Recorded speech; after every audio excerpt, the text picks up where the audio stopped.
Ay nako, iha, mahirap yan. Yung kapag inuuna ang mga kakerengkengan, ayan, tas hindi ka naman pala marunong magtiklop. O ganito. O, mamanu-manuhin mo yan ng paganyan. O gawin mo, sige, o. Ganito po. Ganon mo, ganon. O. Hindi ganyan. Ganto, o. Gaganyanin mo.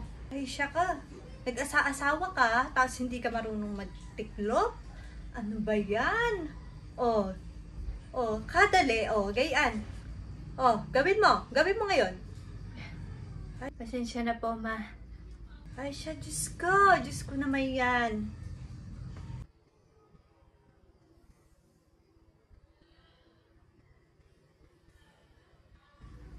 Wow, ang ganda! Anak, huwag mong galawin yan, ha? Ito tatandaan mo.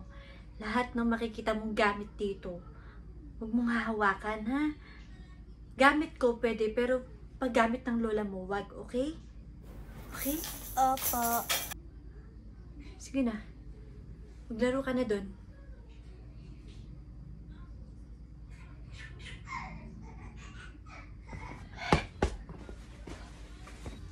Ano yan? Bakit pinalitan mo yan ng ganyang kulay? Etong hawak ko, ito ipalit mo dyan dahil ito yung gusto ng anak ko. Alisin mo yan, alisin mo. Ma, favorite kasi ni Marco yung gray. Para ho aesthetic tignan. Alam niyo naman ho yun. Sinasabi mo ba na hindi ko alam ang gusto ng anak ko? Ako ang ina. At matagal ko nang kilala si Marco. Kaya ito ang ilalagay, hindi yan. Alisin mo yan dyan. Sige ho.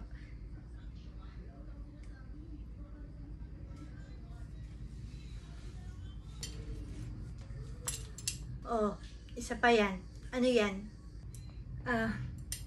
Binilin ho kasi sa akin ni Marco na pagsamasamahin ko lahat ng belt niya. Sigurado ko pag umuwi si Marco, hindi niya magugustuhan yung ginagawa mo. Ayaw niya na dinidikit sa likuran ng pinto yung mga ganyan. Mali ang ginagawa mo. Mali yan. Akin na. Ang gusto ni Marco, fino-fold yan paikot. Ganito.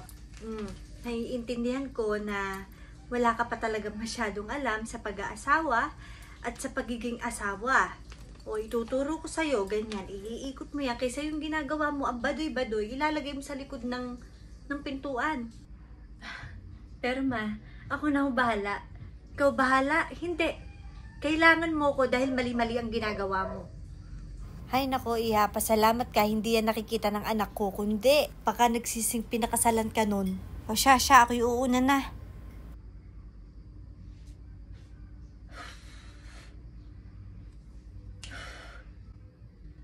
Gaya nito, ang dumi-dumi na naman.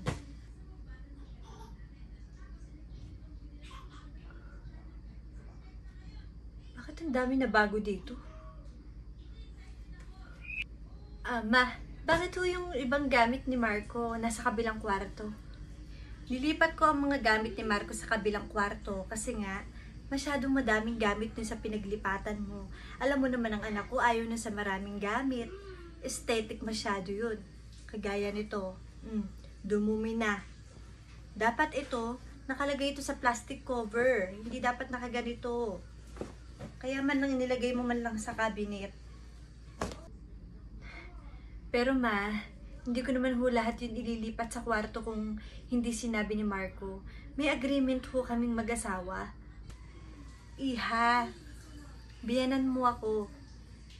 Alam ko ang ginagawa ko. Ako ang nanay ng asawa mo, kaya dapat makinig ka rin sa akin. Minsan mali-mali ang mga desisyon mo. Kailangan mo pa talagang matuto. Madami ka masyadong hindi alam. Diyos ko naman. Ay, naku.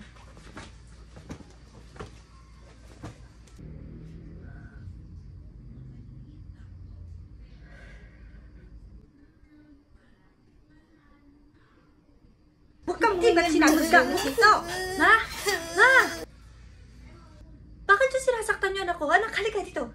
Muntik na mabasag tong frame. Dahil pinakikialaman niya ng batang yan. Bata lang ho to. Hindi pa niya alam yung ginagawa niya.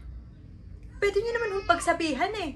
Wala ho kayong karapatang saktan ng anak ko, ha? Kahit ho may ginalaw pa, kahit pa pinakailaman yung gamit nyo, wala ho kayong karapatang pagbuhatan ng anak ko. Dahil ako, kahit kailan, hindi ko yan pinagbuhatan. Bakit ho kayo ganyan? Hoy, baka nakakalimutan nyo. Dito kayo sa bahay ko. At ano, sasabihin nyo na naman na dahil nakikitira kami? Alam ho namin yun. Lalo ako, alam na alam ko yun. Oho, utang na loob ko na nakikitira lang kami dito. Pero wala ho kayong karapatang saktan ng anak ko o pagbuhatan. Sa oras ho, na pagbubuhatan nyo ulit ng kamay ang anak ko, ako ho ang makakalaban nyo. Walang biyenan sa panigurado ang buhay nyo. Sige na, anak. Wala kang respeto. Sabihin nyo na lahat ng gusto nyong sabihin sa amin. Dahil ito na yung huling makikita nyo kami. Aalis na ho kami at hindi nyo na kami makikita pa. Ito ho, tatandaan nyo. Asawa ko ho ang anak nyo. Desisyon ko, desisyon niya. At kung hindi nyo ho ako kayang respetuhin at akong anak ko, wag ho kayong mag-expect na irerespeto pa kayo ni Marco.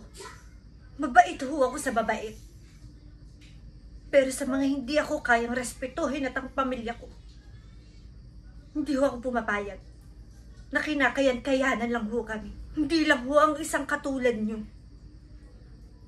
ang gaganyan-ganyan lang sa amin. Kung noon ho, hindi ako nakakasagot. Kung noon, tiklop lang ho ako. Iba na ho yung kaharap nyo. Isang matapang na asawa at isang matapang na manugang at isang matapang na ina